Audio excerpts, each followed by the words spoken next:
126th question. Unit off frequency. Frequency యొక్క unit ఏంటి? Frequency యొక్క యూనిట్ ఏంటి? ఫ్రీక్వెన్సీని ఎందులో కొలుస్తారు అంటున్నాడు. ఫ్రీక్వెన్సీ అంటే ఏంటి అసలు? ఫ్రీక్వెన్సీ అంటే సైకిల్స్ పర్ సెకండ్ లేదా vibrations per second. Vibrations per second. ఒక సెకండ్ కాలంలో చేసిన కంపనాల యొక్క సంఖ్యను, వైబ్రేషన్స్ యొక్క సంఖ్యనే ఫ్రీక్వెన్సీ అంటాం. ఒక సెకండ్ కాలంలో చేసిన వైబ్రేషన్స్ యొక్క సంఖ్యనే ఫ్రీక్వెన్సీ అంటాము.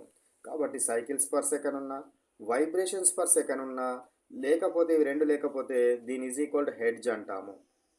HERTYZ, దీన్ని హెచ్జెడ్ చేత రిప్రజెంట్ చేస్తారు, హెడ్జెస్.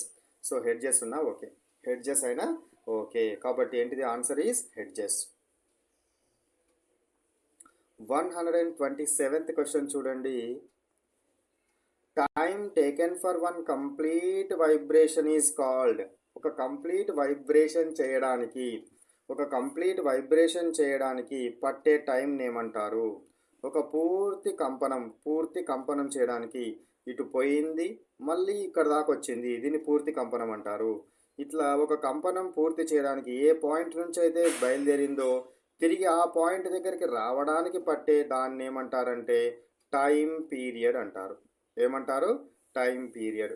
ఒక పూర్తి కంపనం చేయడానికి పట్టే సమయాన్ని టైం పీరియడ్ అనడం జరుగుతుంది. So C answer is correct. 128 question.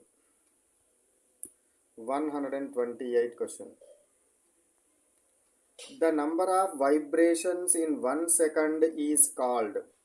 Number of vibrations in 1 second is called. Number of vibrations, ఒక సెకండ్ వ్యవధిలో పూర్తయ్యే కంపనాల సంఖ్యను పౌనపున్యం ఫ్రీక్వెన్సీ అంటాము.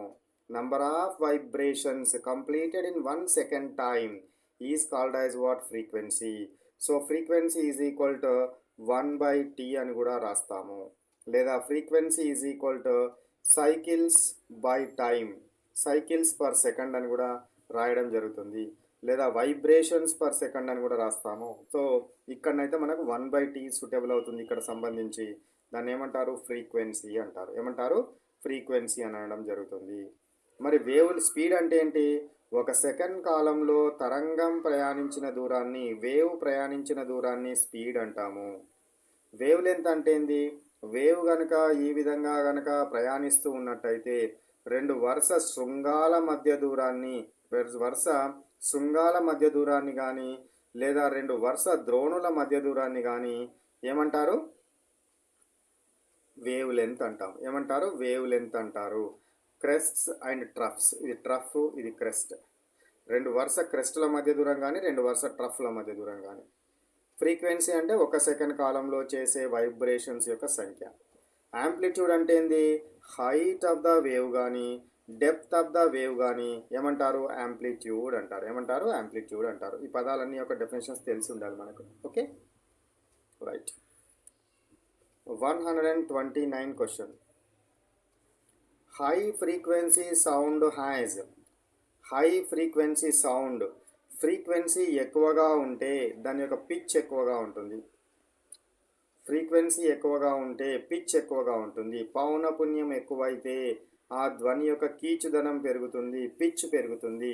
ష్రిల్నెస్ అంటారు. హై పిచ్ లేదా ష్రిల్నెస్, దీన్ని ష్రిల్నెస్ అని కూడా అనడము జరుగుతుంది అనే విషయాన్ని గుర్తుంచుకోవాలి. ఇక్కడ ఏంది?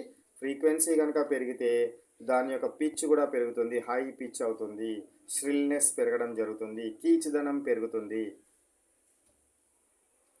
130 question. Which is a mechanical wave? ఇందులో ఇవ్వబడిన దానిలో మెకానికల్ వేవ్ ఏంటి? మెకానికల్ వేవ్ ఏంటిది? సౌండ్ అనేది మెకానికల్ వేవ్. సౌండ్ అనేది యాంత్రిక తరంగము. సౌండ్ అనేది ఏంటిది? యాంత్రిక తరంగము. అంటే ఆ తరంగం ప్రయాణించడానికి, ఆ వేవ్ ప్రయాణించడానికి ఏదైనా ఒక మీడియం అవసరమైతే, ఒక యానకం అవసరమైతే దాన్ని ఏమనాలి? మెకానికల్ వేవ్ అంటారు. సౌండ్ ప్రయాణించాలంటే కంపల్సరీ ఏం కావాలి? గాలి కావాలి. లేదా నీరు కావాలి, లేదా ఘన పదార్థం కావాలి, ఏదో ఒకటి కావాలి ఉంటేనే దాని గుండా ప్రయాణించగలుగుతుంది. అందుకే దీన్ని మెకానికల్ వేవ్ అంటారు. ఏది ఉన్నా లేకున్నా శూన్యం గుండానైనా ప్రయాణించగలిగితే దాన్ని ఎలక్ట్రోమాగ్నెటిక్ వేవ్ అంటారు. ఎలక్ట్రోమాగ్నెటిక్ వేవ్ అంటారు. లైట్ అనేది ఎలక్ట్రోమాగ్నెటిక్ రేడియేషన్.